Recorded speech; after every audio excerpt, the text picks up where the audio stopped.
Welcome to Unity Talks, where the hiring experts of Dallas-based recruiting firm Unity Search engage in lively discussion with successful business leaders to dissect their careers and how they got to where they are today, the obstacles overcome to reach their success, and steps they've taken to stay at the top of their respective fields.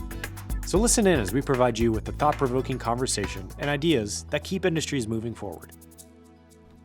And welcome back to another edition of the Unity Talks podcast. I'm your host, David Cathy, and we are going to jump into this really quickly because as I've talked to our guests today, we always go overtime, and we try to keep this podcast right around 30 minutes, plus or minus a few. And so I got to get rolling if we're going to get everything in that we want to. So our guest, Gus de Avillez. Gus, welcome to the show. Thank you very much. Yeah, well, we're super happy you're here. So Gus is the CEO and founder of Medix Infusion. And as you guys know, I always start off the podcast by letting our guests kind of do a little bit of an infomercial on what their company does. No better person than the founder and the CEO to do that. So Gus, tell us a little bit about what Medix Infusion does. Sure. Medix is a hybrid infusion company, which doesn't mean a whole bunch to people outside of healthcare. But what it means at large is that we focus on basically administering high-end medications that are infusible or injectable, mainly for chronic diseases. So think multiple sclerosis, Crohn's, that type of stuff.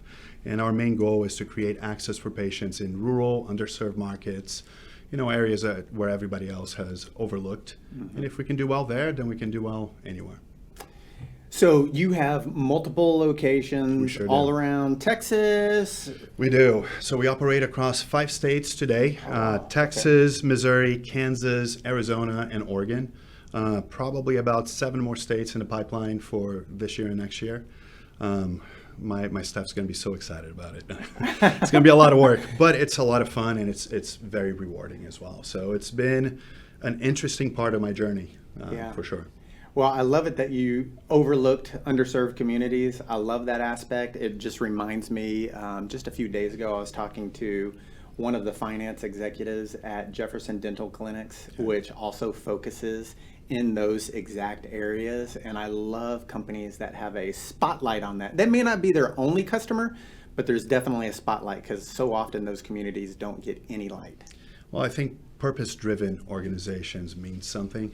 That's the only way I like running companies is if we have a purpose that I feel good about.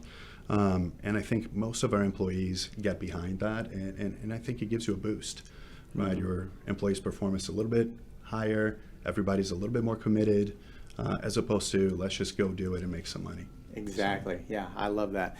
Okay, so as you guys know, the way we start this off not only is a little quick infomercial about the company, but we also want to kind of level set where our guest is from before we jump into our topic. So I'm going to give you our 3 topics, and then I'm going to turn it over to Gus to tell us how he got here, specifically Dallas here, okay? Because there's a little bit of a story behind that. So these are going to be our 3 topics, okay? Number 1 is being intentional, including being intentional in your career. The second topic that we're going to unpack today is moves shouldn't always be about pay. So when you're taking a job move or you're looking to take a job move, it shouldn't always be about pay. And I think that probably ties into the intentionality that we'll talk about in 1. All 3 of these will tie in because the third one we're going to unpack is success is resiliency. And sometimes you just have to be a little stubborn. So those are our 3 topics we're going to unpack. Before we get there, tell us how you ended up here, because you're not from Dallas originally. I'm not. It was a little bit of a winding road. So I was born and raised in Rio de Janeiro, Brazil. Half Brazilian, half German. But long story short, I went from surfing after school in Rio to somehow ending up in Dallas with allergies. But my dad was a software engineer. We got moved to Silicon Valley in 97 or thereabouts.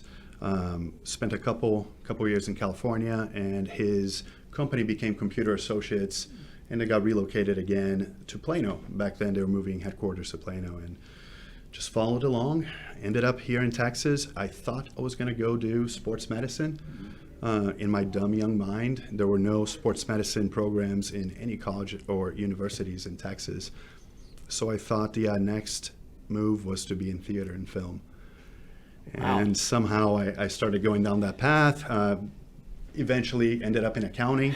because I needed to pay the bills, and went to UNT, and they told me, if you want to be a rock star in something, go do accounting. I had no idea what it was.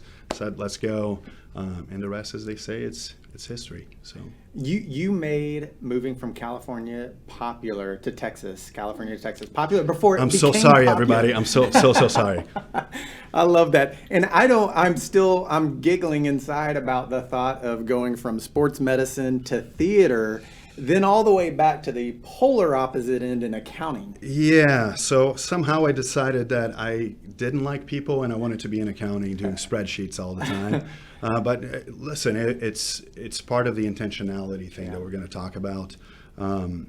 If you take my young years out of the way and the whole theater and film kind of stint and sports medicine, whether it would be sports medicine or accounting, I knew that I wanted to run companies one day. And there was a certain path that I wanted to chart. And so every year it was about putting a dot on the map, so to speak. That's my target. And now how do I make my way out there? Well, so everything you do, getting it there. I can tell you, I talk to accountants all day long. I've been doing that all day for 20 years. I'm so sorry. And as I told you, you're not the average accountant. You aren't anymore, although you still use those skills, and they come in very handy in your role, which I'm sure you'll share. But just, the personality and everything. So we're thrilled to have you on the show. All right. So let's get into the first one that we really want to unpack is being intentional, including in your career. And you had said, David, I've got to have a plan, or you've got to have a plan, and you got to execute on that. What does that mean? From a career perspective, maybe that's the easiest way is to put it into that perspective. It helps that I'm ADD, and one of my ways to cope was always to have a checklist, right? If I'm going to work my way through a day, I needed to know exactly what I was doing. Otherwise, I get lost, and it's game over for everybody.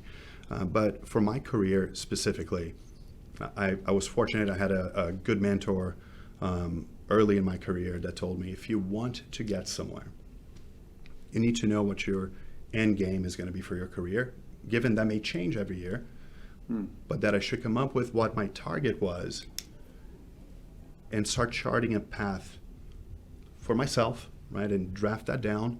How am I going to get there? So for me, I wanted to run a company one day. Okay, what does that mean? How do I get the skills that I need to one day be able to run a company?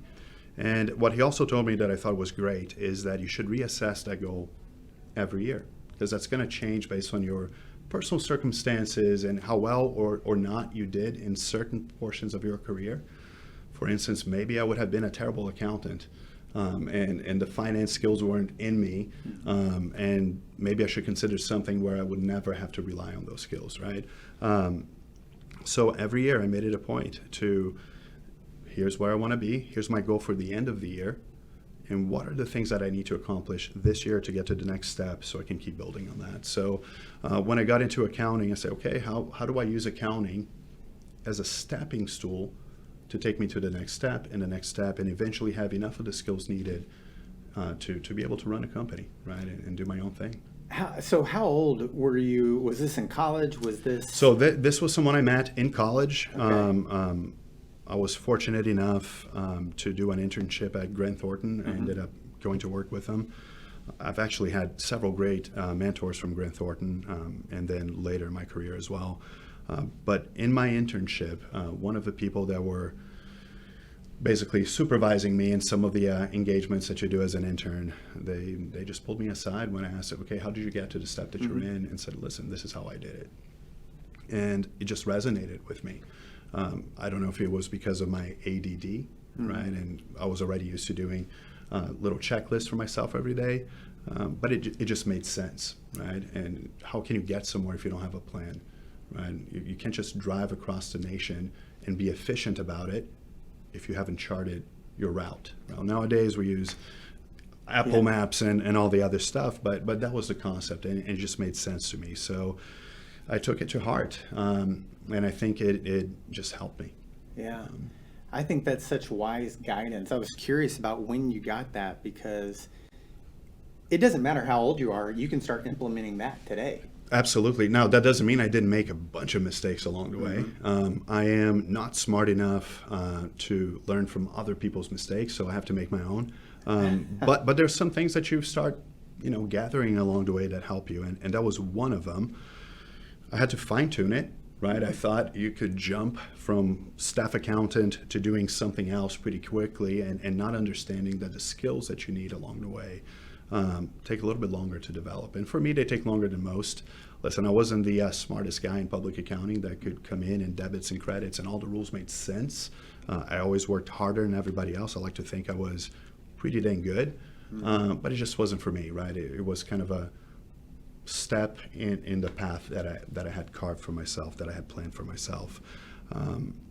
But to the point about intentionality, everything I did in public accounting from that moment onwards was intentional, whether it was a client that I enjoyed working with or not, whether it was an engagement I enjoyed or not.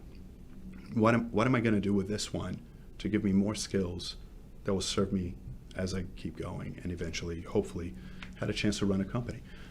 So I knew I needed the accounting and finance skills. I knew I needed to eventually develop sales skills and operational skills and strategic and all that type of stuff. But it was a good foundation, at least to understand how a business was supposed to operate.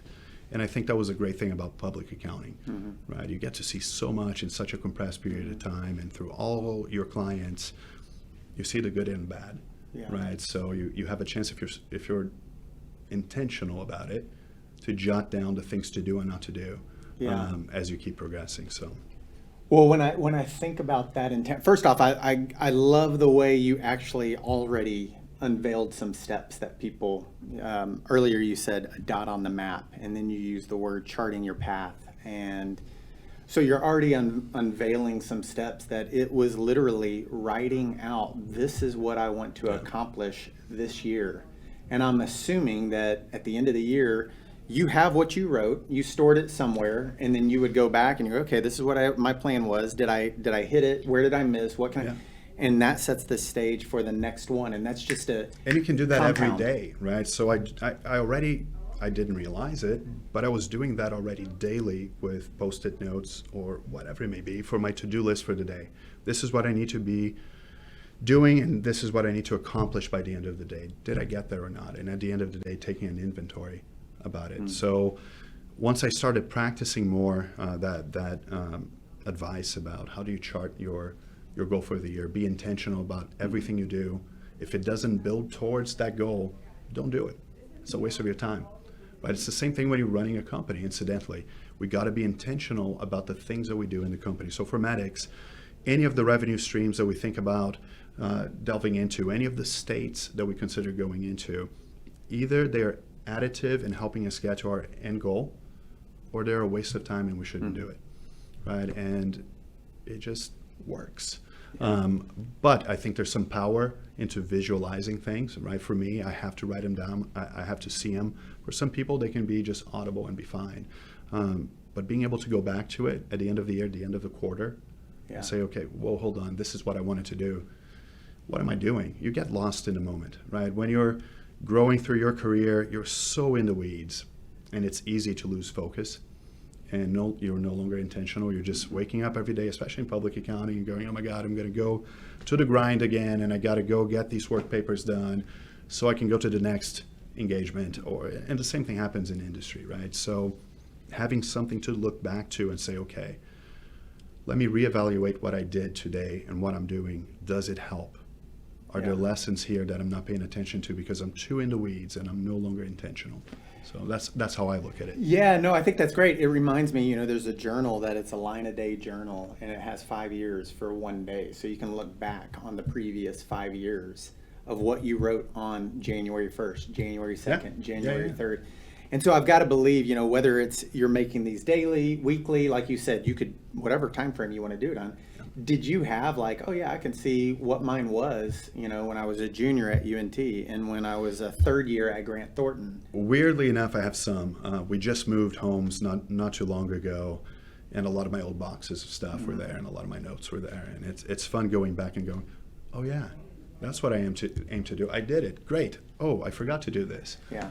Is it so relevant, right? But it's fun to look back and see what worked and what didn't, and remind yourself of how you got here. because I think a lot of people eventually take it for granted, right? Yeah, I'm a CEO today. I was a CFO, I was a COO, but it wasn't because I'm magically better than anyone else. I'm not. Yeah. Right. And I think if you don't look back, you kind of take those things for granted, that you were given an opportunity to do this and to lead. Yeah. Well, those are really wise words, because I think a lot about minding the gap. And when I think about the gap, we spend so much time pushing forward, pushing our companies forward, pushing my sales business, my accounting career, my finance career. And we're always facing these, and we'll get to it, obstacles, adversity, and all that other stuff. We're always facing that stuff.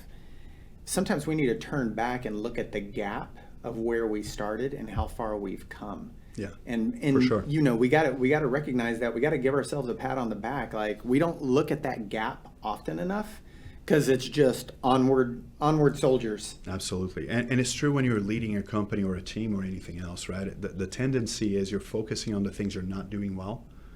You get very caught up in the failures sometimes, and it's common in companies to do so. And it's that concept of celebrating the small victories if it takes, right? But you got to remind yourself there's victories in everything you're doing, and there's knowledge in every failure.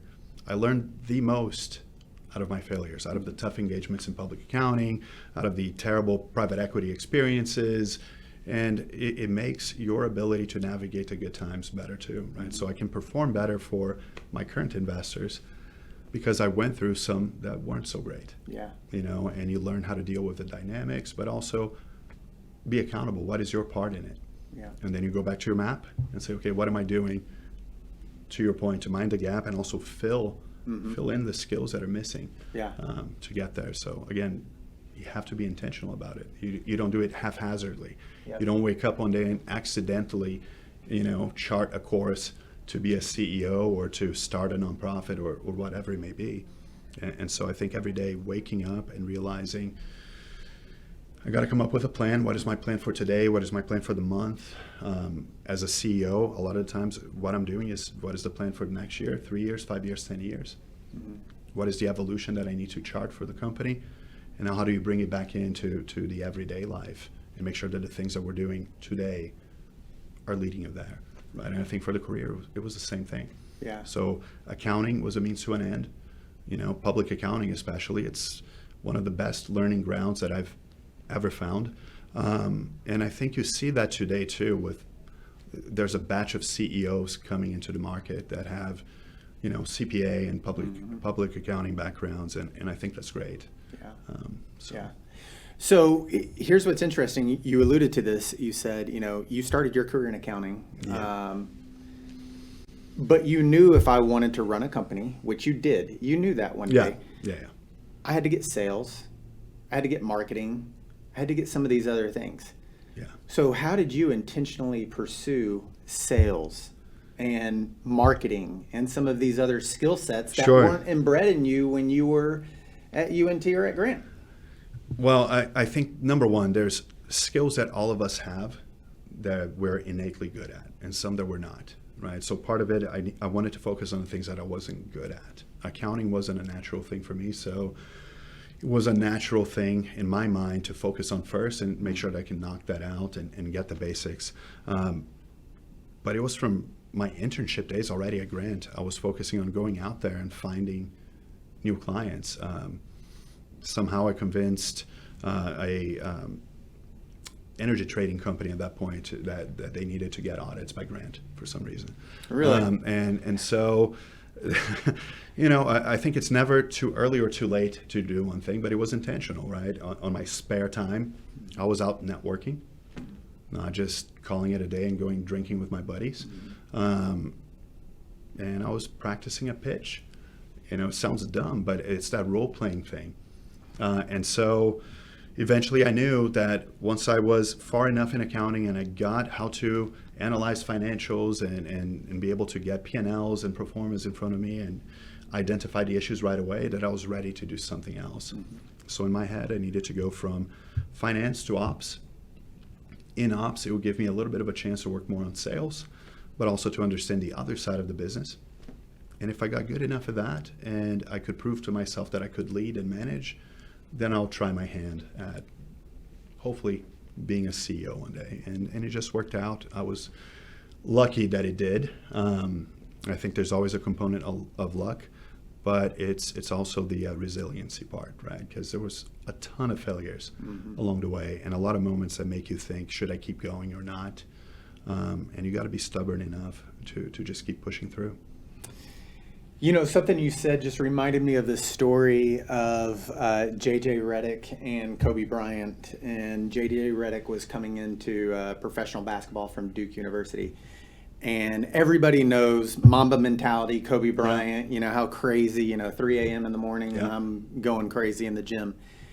But he was so intentional about his career, and the best of the best are. Skills-wise, they may not be the best. Kobe happened to be. But they'll also outwork you, which is something you don't have to have the best skills in the world, but you can outwork you. And that story that J.J. Redick told was they were on USA Basketball on the Olympic team, and Kobe says, hey, after practice, Kobe's been in the league and J.J.'s coming into the league, and Kobe says after practice, hey, why don't we stick around and shoot a little bit? And so they did together, and they're shooting. And then it dawned on J.J. because he's watching Kobe, and Kobe is studying him. And he's studying his tendencies. And he's studying everything that he does, how he shoots, where his release point is, because he knows, A, I need to get the ball to the guy on my team where he likes it best so he can make shots, and B, when I'm guarding him, I'm going to shut him down.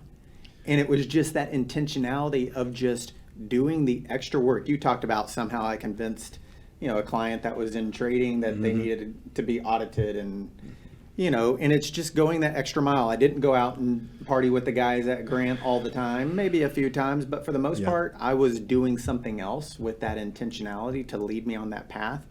And I use that analogy. Sports is often a metaphor for life. We've heard that forever. Yeah. And we look at the greatest of the great. And the reason we do that is because we can learn so many lessons about their intentionality to become better. I think it's spot on. And it goes back to even college days, right? All my friends were out partying, and I was getting ready to try to do better so I could get recruited or potentially get through the interview process for an internship because I wanted to achieve a certain goal. And I think that's the point, right? You have to, there's no easy path, there's no shortcuts. I haven't found one, or at least not one that is lasting. I think everybody knows someone who did very well, and they didn't have to put a bunch of work into it, but it doesn't last, right? And everybody that I've ever met that is hyper successful, however you define it, the one common thread is always work. You put in the work. So drives my family insane, my friends insane, because there is no time off for me, right? There's no time that I'm not engaging in some way to get better. It may be that I'm listening to a podcast. It may be that I'm reading a new book. It may be that I am networking with people when I should be out just having fun. And I think being able to marry both eventually helped me out a lot, right? How do I marry my personal life and fun with this? And I think that concept is often not talked about, right? Everybody wants to be successful. Everybody wants to be the person. No one wants to put in the work. But everybody that I've ever met that achieved any decent level of success put in the work. And it doesn't stop, right? And I think the moment you think you arrive, that you're there and you don't have to work anymore, you fall off. And I'm terrified of that. So part of what motivates me is I'm terrified of failing. I don't want to fail my family, my employees, my patients, and I'm competitive, right? And I think you have to be in your own way if you're going to get there. But you got to push through. And I think those are the moments that test you. Right? So same thing for a Kobe, a Michael, or whomever. You're going to go through times where you think you're not going to be able to make it. If you're an entrepreneur, you're definitely going to go through times where you don't know that you're going to pay your employees, right? You're not going to make payroll. And how do you stay up the extra hours and put in the work to make sure that you do? What are the things that you can do that are under your control to be able to get there? And I think so long as you have a course charted and you're intentional, it gets easier. Because otherwise you're just scrambling, right? You're putting out fires. That's the other reason to have a roadmap, right? Be intentional about it, because when the tough times come, you go back and you rely on the map that you drew for yourself. Yeah. And if you trust it, if you're stubborn enough to see it through, I think that's when you get success. That's the difference between and we talked a little about it, right? Mm-hmm. People may see you as stubborn, and others with a different perspective are going to say you're resilient. Yeah. And the only difference, I think, is whether or not it's stuck around long enough to see it through the end. Yeah. Right. So. Well, you know what? We're going to go there right now. That was our number 3 if people are counting at home. You know, we're going to go there right now anyways, is the success is resiliency and being stubborn. I'm going to cap off that first one because Sure. I think our audience knows we could keep going forever. And my ADD is not going to help you. So. Well, I mean, that's the thing. Well, here's the thing. You've learned to harness that ADD to get you where you are, right? You needed that. You recognized that early on. Yeah. But here's the thing, like to cap off that first one, you know, I've heard it put like this. You know, when you're going whitewater rafting, you can either drift or you need to have a design. And the guide that's sitting in the back, he's mapping it out. He is looking 3-4 steps in front of where you're at right now. He's looking around the bend because if you drift, there's a potential that you die in whitewater rafting. For sure. And so, do you want your career to drift? Do you want your life to drift? Or do you want to design it? Or at least have a hand in that design? And I think that's a good point, right? Because it's not like you're not going to deviate from your plan. It will happen. That's the only constant. Things are going to change, and you got to be able to pivot. But if you're thinking 3-4 steps ahead, you have a lot more time to react and pivot. That's right. Right. And that's right. So I think that's a great point. Yeah, that's right.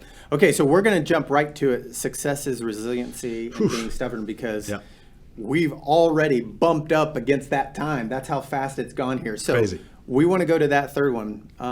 So tell me a little bit about that because you alluded to it just a few minutes ago. We're all going to face that adversity in our career. And sometimes you just got to be dang stubborn to get through it. Yes, but also I think being introspective enough eventually to look back, right? So there are times that you're stubborn and you're not doing it for the right reasons. And I was guilty of that early in my career, right? When I left Grant, I'll give you that example. That was one of my failures. I thought that because Grant was changing, they were getting bigger and things were changing, that the culture is not what it needed to be. And I didn't have the resiliency to see it through. And the issue was me. I wasn't willing to change. And you needed to, right? But with resiliency, I think part of what you have to realize, you have to be adaptable as well. So that doesn't mean be so stuck in your ways that you can't see any more the forest from the trees, right? But once you realize those things and you're aware of them and you're being introspective, if you did your homework, right? If you believe the things that you believe in your thesis, then it's not being stubborn. It's just you're coming from a place of education and you're seeing it through. But understanding that tough times will come and you just got to plow ahead and put your head down. And there was many of those moments in my career. I've been fortunate enough to be involved with a few startups, and those are the toughest, right? Because you go through everything. I've been fortunate enough to go through public accounting and some private equity-owned companies and all of that. But in those startups, you inevitably run into those moments. And I think the stubbornness and the seeing it through is not just for you, right? Especially if you want to lead, right? And for me, eventually I wanted, for whatever reason, and ego or whatever it may be, I wanted to run a company. I needed to learn then how to lead people through those moments as well. And I think that's the toughest. And if you don't have the resiliency yourself, you're not going to convince anyone else to do it, right? So it's not just about putting your head down and being stubborn and doing it, but how do you do it with the right attitude, right? Because people are not going to follow you if you're falling apart, you're negative. And I think there's always that thing about entrepreneurs that at the surface, you're just a duck, right? And underwater, you're moving and no one knows what's happening. And I think the ability to juggle those things and just push ahead matters a lot. Public accounting, it's a grind, right? And I think that's a great training ground, not just from a foundational accounting and finance perspective, but on resiliency, right? It's can you make it through? Can you make it to senior? Can you make it to manager? Can you move up a little bit more? And it's, to me, it was less about that journey of moving up, and it was more about, can I get to the next step? Can I learn the next whatever bucket of skills? But can I be resilient enough to actually survive and make it there? And eventually the same thing applies in industry. But you got to do it for the right reasons, right? We talked also a little before about, it's not just about the money, right? And so the resiliency is also recognizing what is going to be the best path for your career to get you where you need to be. That's right. And sometimes it's staying put in a place where it's giving you the most learning and the skills that you need to get to whatever your end goal is, rather than jumping ship and getting that bump in pay that eventually is not going to pay off. Right? So a lot of my colleagues that had left and taken much higher paying jobs before I did, or chased down a different path early on because it was the easiest path to money, they are nowhere close to me nowadays, right? Some of them worked for me. And so I think part of that is being resilient, but knowing what your plan is. That's right. Right. And being resilient just for the sake of it with no plan, you're just surviving. You're not getting anywhere. Yeah, the interplay between all three, but really what we've talked about is designing your path and having that stubbornness. If you're just stubborn for stubborn's sake, that's not good. But if it's stubborn towards this is my path, and there are going to be bumps along the road, and sometimes, maybe you have to take a little jog to the left or a jog to the right. But you have a stubbornness knowing that you have belief in yourself to make this happen. You did the work. You did the work. You know that you have the right people on the bus who is your team, that you can be successful. Then it's figuring out when to be empathetic for our team, when to push the team, when to bring the energy for the team, and trying to, and sometimes, hey, here's the reality. Sometimes the team wants you to be empathetic, but you need to drive the bus at this point in time. You face those situations and you got to make that call. And I think that's one of the traps that you fall into if you move jobs just for money, because you end up skipping the opportunities to learn those skills, right? A lot of us are tempted to take a job with a higher title and higher pay way before we're ready to. And we're not introspective enough to say, okay, number one, I'm not ready for it. Number two, it doesn't play to my plan because I'm jumping all these steps to give me the skills that I had agreed to myself I needed to get here, right? So I think if you break it down from a rational perspective, it makes no sense. Yet we do it all the time, and our friends do it all the time. And then they come back to us and ask, well, how come you made it to CEO and I didn't, right? Or how come you're so successful and by my definitions I'm nowhere close to you, whatever their definitions may be. And it goes back to, well, I was doing all this work and I was intentional about following this path that I charted when you were frolicking around or you know, just jumping around and taking the pay. And so I think that's that interplay between intentionality and having a map and how it plays out on, do you take a job just for more pay or not? It's so critical because, you know, I create an analogy with a mountain, right? Because there's the summit of the mountain. So a lot of times people see the leader at the summit on the mountain and they're starting in their career and they're looking up on that mountain and they're like, man, I want to get up there. But they didn't see the work in the dark that you did. They didn't see the switchbacks. They didn't see the valleys that you were in, that you had to go in order to scale the next 1,000 feet to get up towards that. You know, they often, I'm going to try to continue this because I want to work this pay in there. They often say, you know what, I want to take that helicopter, or where's the elevator to get up there, which is the shortcuts of, I'm going to make this move for this pay. I'm still going to get there, but I want to get paid over here. And they're always looking for those shortcuts. And sometimes, you know, in our job and what we do, but I don't want to say our job because every job has this. People will look at you and they're like, man, I want to do that.